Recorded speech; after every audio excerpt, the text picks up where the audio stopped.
What's up, everybody? Welcome to episode 108 of the Monday Night War Save. I am Chad Talks, and joining me, as always, is the man known as Jmack Gaming. Yo, what is up, everyone?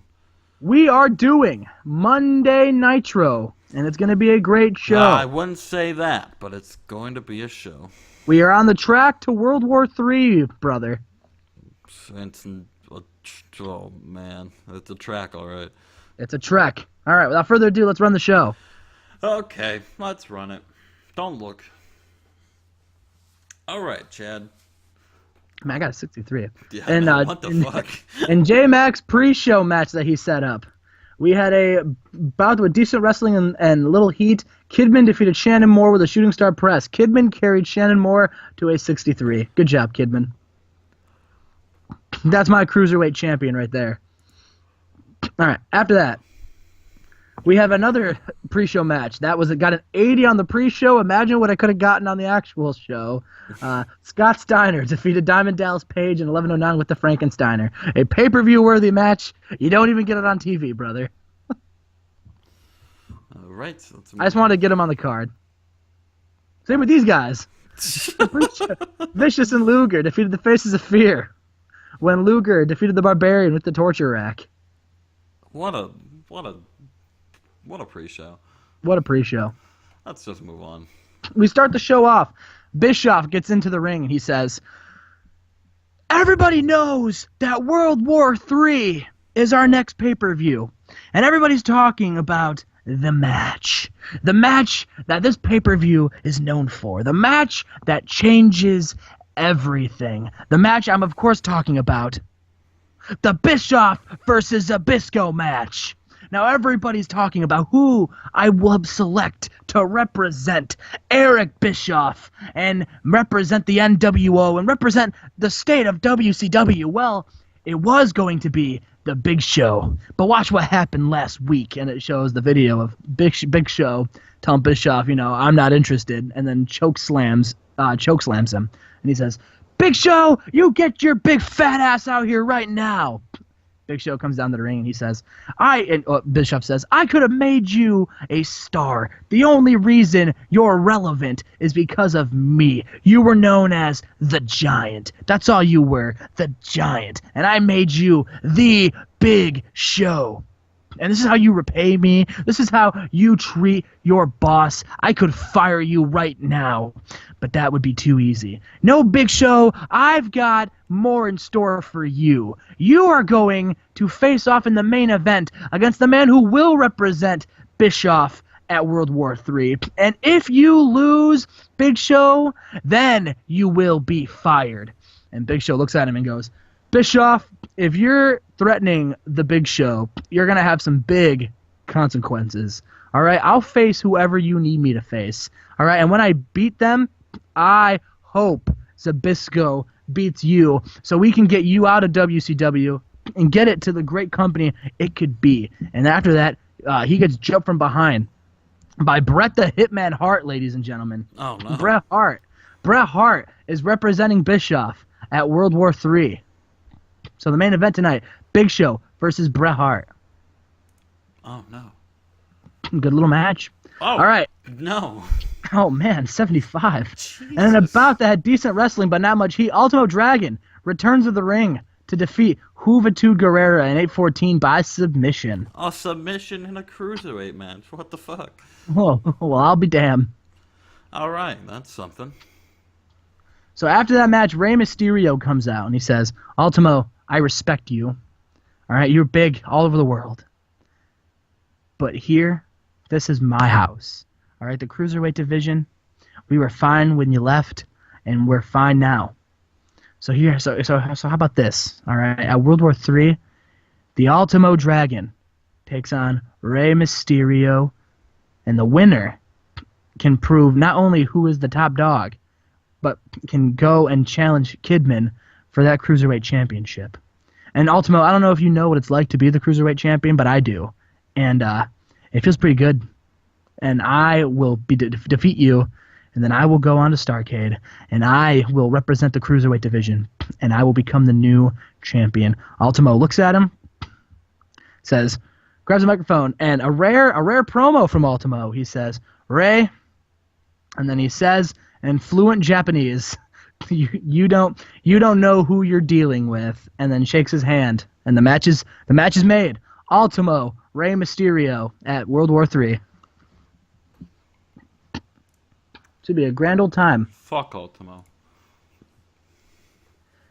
We go backstage, and it's the Nation. Ahmed, Booker T, Stevie Ray, Ron Killings, Big Daddy V, Ice Train, and Cat Miller. Ahmed says, "This is the Nation.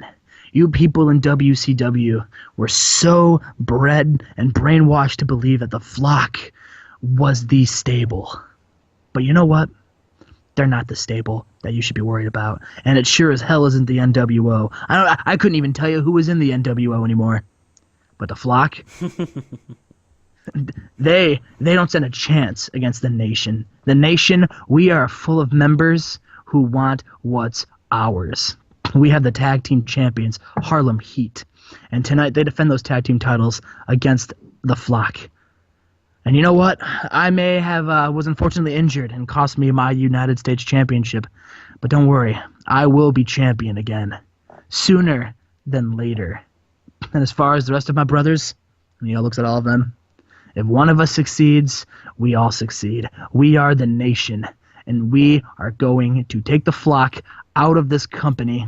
And then when this brand split hits, I'm going to make damn sure that the NWO get the hell out of here. And we will be the stable in WCW." And then they walk away. Mr. Cat Miller debuting his Rich Knob gimmick. Below average. Got a below average. Oh, man. Below average, Mr. Cat Miller. Yeah. Sounds about right. So, and about that had good wrestling. Well, first, the Harlem Heat come out, and Raven grabs the microphone and says, "Now, Harlem, I know you're expecting my tag team partner to be Chris Benoit, or, maybe Ric Flair. However, you're expecting that, and you've prepared. I am the number one contender, and I will decide who is my tag team partner. And me, Rick, and Chris, we decided that getting the belts off of you and out of the hands of the Nation is more important than our individual success." So they both agreed to take a back seat this week and unleash the element of surprise. And that's why my tag team partner tonight, making his return back to the Flock, Saturn. And Saturn comes down to the ring. And about that good wrestling and decent reaction from the crowd, Saturn and Raven defeat the Harlem Heat when Raven defeated Booker T with a pinfall with a pile driver. And during the match, Ric Flair ran in and attacked Booker T. Saturn and Raven win the WCW World Tag Team titles, brother. Welcome back, Saturn. Welcome back, Perry Saturn. Welcome back, Perry Saturn. Oh, boy. Oh, come on, Booker T. I think you're going to need to do something about this, man. I think I might need to send Booker T to rehab. Yep. Damn. All right, so Booker T says out of his mind on painkillers.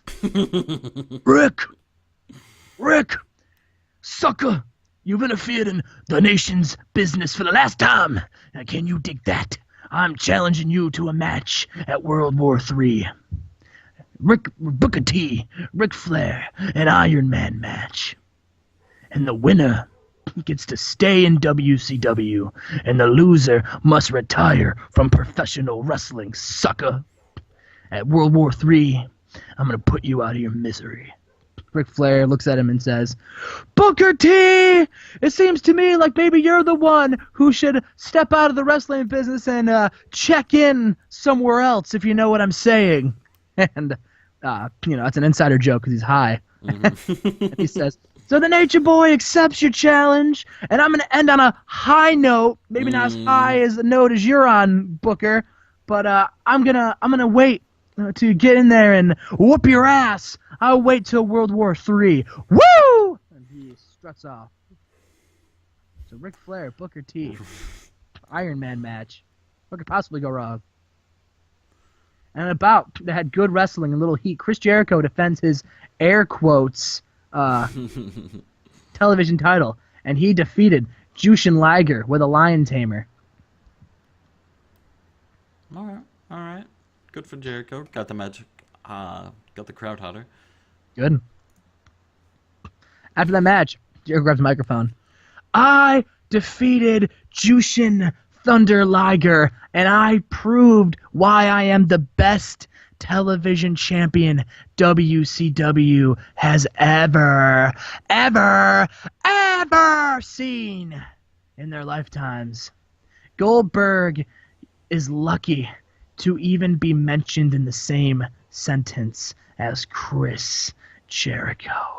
You guys are all talking about his streak. You guys are all talking about the people he's beaten and how he's never been defeated. The only reason Goldberg has never been defeated is because the one match he had against me, I decided to leave. But Goldberg, for the sake of your streak, for the sake of your career, please don't mess with the television champion, Chris Jericho. It's not a good idea. I'm going to put you in the lion tamer in the middle of the ring, and I'm going to embarrass you. Please, for the sake of everybody, don't be a stupid idiot. Be smart and stay out of Chris Jericho's way. Goldberg comes down the ring, and he says, Chris, the only stupid idiot here is you. And the crowd, laughs and starts a stupid idiot chant. And Goldberg says, you ran away before I could really get my hands on you. And now you're not only taking my championship and making a mockery of it, but you're making my streak a mockery. Something that I will not have. So at World War III, Jericho, the television championship on the line, you versus me, and so no one can run a steel cage match. I don't even care if you accept it. I talked to Zabisco, and he made it official. It's happening. And then he spears Chris Jericho and picks up his television title and walks off with it. Good. Finally, you get the fucking belt off Jericho. Even though he Jericho, really didn't have it, Goldberg. but regardless. Goldberg Jericho steel cage match. Oh God. The Hardy Boys are in the ring, and they're taking on the new tag team. First, you hear some 70s music, a disco ball on the Titantron. Disco Inferno comes out. He's dancing. He grabs a microphone. He says, "Ladies and gentlemen, my new tag team partner, that 70s guy, Mike Awesome." And Mike Awesome comes out also in a disco shirt, and they're dancing. And they dance all the way into the ring. And then they face off against the Hardy Boys. And it about to have decent wrestling and little heat. The Hardy Boys defeated that 70s team in 9/21 when Jeff Hardy tapped out Disco with a Texas Cloverleaf. Submissions everywhere. Submissions everywhere. Um, We gotta change Mike Awesome's gimmick. He's no longer the badass. he is now He is now that 70s 70s guy. below average. Nonsense. That's great. It's gonna be great. All right. After the match, the Hardys celebrate and they get attacked by the Dudley Boys. Bubba Ray picks up a microphone and he says, "Devon, get the tables!" And Devon runs in the ring. He grabs the tables. They 3D the Hardy Boys into the table. And then Bubba Ray goes, "There was a time when the Dudley Boys were the hottest young tag team, the up-and-coming team, the team that everyone said was going to be the flag bearers of WCW. And ever since we showed up here, we won the tag titles, and then we've done nothing. And now these Hardy Boys come up onto the scene who didn't even want to sign here in the first place. We had to buy Omega Wrestling to even get them here, and you fans are cheering, clamoring, Hardy, Hardy, like they're the best thing since sliced bread. But you know what? The Dudley Boys are the best tag team in this company, and I don't give a shit what anyone says. So Jeff, Matt, how about this? At World War III, you two take on us, and we will see just who is the best tag team." Devon goes, "Oh, my brother, testify." So, Bubba Ray and Devon calling out the Hardy Boys. Oh, man. Oh, man. Oh, my fucking God. I hate the show. Backstage, Chris Benoit is walking with his hardcore championship. He's getting ready to leave. And then he gets attacked by Big Daddy V. And we hear, "I told you I was going to be a champion sooner than later." And then Ahmed shows up. And after Big Daddy V attacks Benoit, he pins him for the 1, 2, 3. Ahmed wins the hardcore title. It's this angle, man. And then Ahmed says, "Now I'll see you in the ring, Chris." And this impromptu match, which was going to be a one-on-one match, now becomes Chris Benoit's hardcore title rematch. And then about that, in a decent match, Ahmed defeats Benoit with a spine buster. After the match, we have Ron Killings run in and attack Benoit. And Benoit makes defense, or not Benoit, Ahmed makes defense number 1 of the hardcore title, brother. I'll tell you what. I lost Ahmed for this. Well, he was going to be the U.S. champion, but then he got hurt. After the match, Ahmed is attacking Chris Benoit, and then Kidman from the Flock runs out with his Cruiserweight Championship in hand, as if he's going to hit Ahmed. Ahmed rolls out of the ring, and then Benoit grabs the microphone and says, Ahmed! Booker T and Ric Flair may have something going on at World War III, but last time I checked, you weren't doing anything, and I'm not doing anything. And I know a lot of guys in the back that I associate myself with who also aren't doing anything. So how about this, all right? At the other company, there's an elimination tag team match going on. But how about we set the bar and we have one of our own? How about we have the Flock versus the Nation once and for all? The loser must disband. Ooh. So, the Flock versus the Nation at World War III. We go to commercial and we come back and Hulk Hogan and Kevin Nash are in the ring. Hulk Hogan says, Brother, there's something that the Hulkster wants to get off his chest. And Kevin Nash says, yeah, you know, Hulk, there's something I want to get off my mind too. And they're talking about how World War III is coming up. And they know that their friend Bischoff is fighting for his life. But they know that he's in good hands with Bret Hart. He said they want to focus on the World War III match. Hulk Hogan says, I'm putting myself in the World War III match, brother. And Kevin Nash is like, yeah, man, me too. I'm in it as well. And they're talking about how one of them is going to win it. And one of them is going to then main event Starrcade and take the world championship and put it back where it belongs, in the hands of the NWO. Hogan says, who knows, brother? Maybe the main event of Starrcade can be the same thing as it was a year ago. Sting versus Hogan for the world title, Jack. And Kevin Nash says, or maybe I'll take it for myself, and I'll be the world champion, and I'll beat Sting, and then I will represent the NWO with the world title. And Nash and Hogan look at each other. Hogan takes off his sunglasses. Kevin Nash takes off his sunglasses, and Hogan goes, it doesn't really matter, brother, who gets it, because we're a united front. And Kevin Nash says, you're damn right we are, Hulk.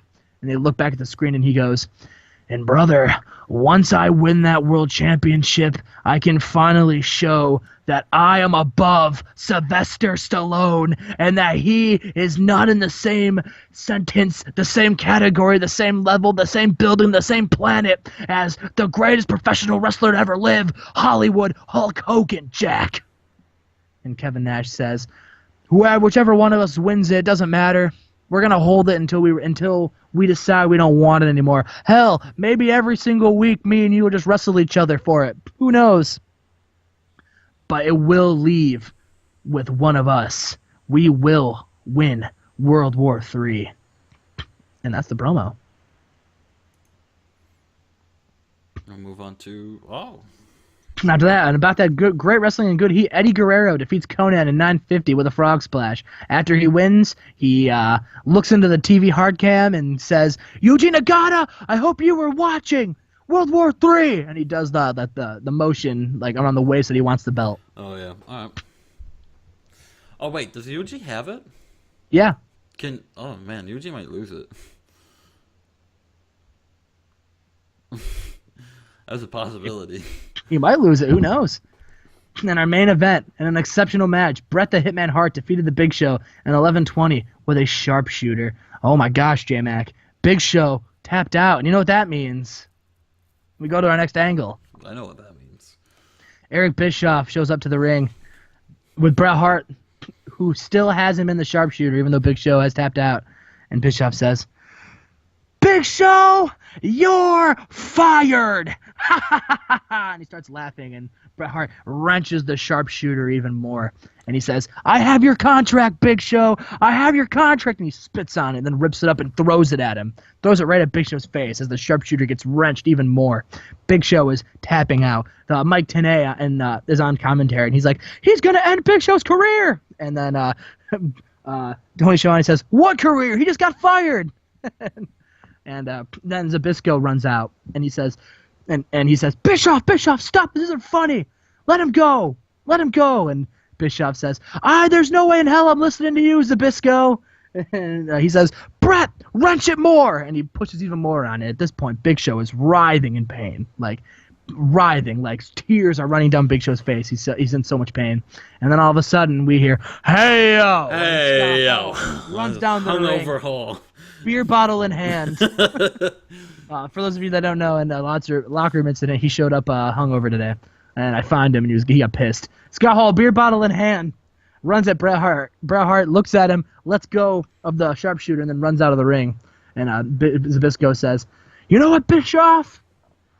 You think you're tough? You think you're tough? You think you're the man? You think you're gonna win World War III? You and Bret? Well, I've got Scott Hall. All right.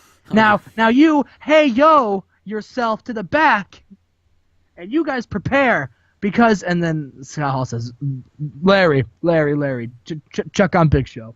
And has him go check on Big Show, and he says, Brett, hey, yo, you may think you're going to win World War III, and you may think that you and Bischoff are going to run the show here, but you're not, all right? Scott Hall is going to beat you, and then Larry Zbyszko, he's going to be the guy in charge of WCW. And that's all there is to it. That's it. That's the promo. All right. Big Show fired, brother. Wonder who's gonna pick him up, ECW? Yeah, I wonder. Big Show and ECW. So we go to commercial and we come back, and Randy Savage comes onto the ring and he says, Elizabeth, I asked you last week to come down to this ring and talk, and we can get this relationship back on track. And he shows up. He's not even wearing his Macho Man gear. He's just wearing a WCW t-shirt and jeans. And he's not wearing his sunglasses or his hat. He's just Randy Savage right now. Elizabeth comes down to the ring, and he says, Elizabeth, I just want to say, before you say anything, I'm sorry. I'm sorry that I ignored you. I'm sorry that I didn't pay attention to you and give you the attention that you do deserve, Elizabeth. You are the greatest thing that's ever happened to me, and I would trade you for I would trade 100 championships for you, Elizabeth. I would give up wrestling. I'd turn in my boots. Is that what you want? And he takes off his shoes and he sets them aside. You can have them. I don't want them. You want this WCW shirt? And he takes it off and says, I'd give you the shirt off my back, Elizabeth. He's just down to his jeans and he's barefoot. He says, Elizabeth, I would do anything for you. I love you. Please, let's talk about this. We can fix this. You don't need Sting. See, you don't need to be hanging around with Sting. Sting's a bad guy. Now, please, talk. Let's talk about this. Randy and Elizabeth takes the microphone and says, Randy, I never realized how much you cared until right this minute. And, to be honest, I think I made a grave mistake. And she goes and she hugs Randy, and Randy's thrilled. And then she grabs the microphone and she's hugging him and says, I made a mistake of not doing this long ago. And knees Randy Savage falls. Randy Savage falls down and she grabs the microphone and says, you're pathetic. And she throws the shirt at Randy Savage and says, you are absolutely pathetic. I don't want a man who's just going to roll over and die. I don't want a man who's willing to trade championships for me. I want a man who's going to not only win the championships, but also be the champion somewhere else, if you know what I'm saying. And she takes the shoes and throws them at Randy. She says, get yourself up. You're fucking pathetic. And Randy's like so devastated. Randy has no idea what to say. He gets the microphone and says, Elizabeth, you're making a big mistake. She's like, the only mistake I made was even agreeing to be with you, and slaps Randy right in the face. And Randy looks and he gives the microphone and says, you don't want the madness. You don't want what I'm trying my best to not unleash right now, Elizabeth. Please, we can talk about this. I don't like the person that I am when I'm not with you. She's like, and I don't like the person you are when I'm with you. And slaps Randy again. And Randy gets back up. And he's like, Elizabeth, stop. And she goes again and he grabs her arm. And he starts moving his arm. He like pumping his arm. And he's just like, ooh, yeah. And then he goes, and then like Elizabeth flinches, but he's like, I'm not going to hit you. And he like kind of like not pushes her, but like moves himself away. Yeah. He gets microphone and says, I'm not going to hit you, Elizabeth. I'm a decent human being, unlike you and unlike Sting. And he goes, Sting, I know you're here somewhere. I know you're in the back or you're in the rafters or you're somewhere. But Sting, since I can't have the girl, I want my belt. And the fans cheer. He says, I'm invoking my rematch clause at World War III, and it's not going to be a wrestling match. It's going to be a street fight. I am going to beat you with an inch of your life. I am going to make that white face paint a red mask. I am going to beat you all over the arena so bad that when you and Elizabeth have babies, they're not even going to know who you are. I am going to beat you with an inch of your life. The madness is going to take over me. And the madness is going to make you rue the day you ever messed with the Macho Man Randy Savage, brother. And the crowd cheers, and Elizabeth is like, what the hell? Where the hell did this come from? Jesus. And the lights go off, and they go back on, and Sting's behind with the baseball bat, and he goes and strikes, and Randy Savage turns around, goes under the baseball bat, and then punches Randy right in the face. Or punches Sting, and he hits him so hard that Sting gets like knocked back. Randy Savage clotheslines him, starts just drilling into him with fists, and then hits him with a macho elbow from the top rope to end the show. Nice. This is probably my favorite feud we've done in the save. I know, dude. Either one. All right, let's end the show. 86. 86. Better than you, brother. Oh, fuck you.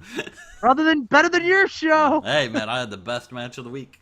I don't care. I had the best show of the week. All right, guys. That was episode 108? Yeah. 108, I think. Yeah. Leave a like. Leave a comment. Hit that subscribe button. We're on the road to 250. And tune in next week. Or not next week. Next week. Yeah, it might be next week. Series, World War III. World War III and Survivor Series. Two big shows. And from the sounds of these main events, I thought they're going to be fucking bangers. Mm-hmm. All right. We'll see you for 109, boys. See you then.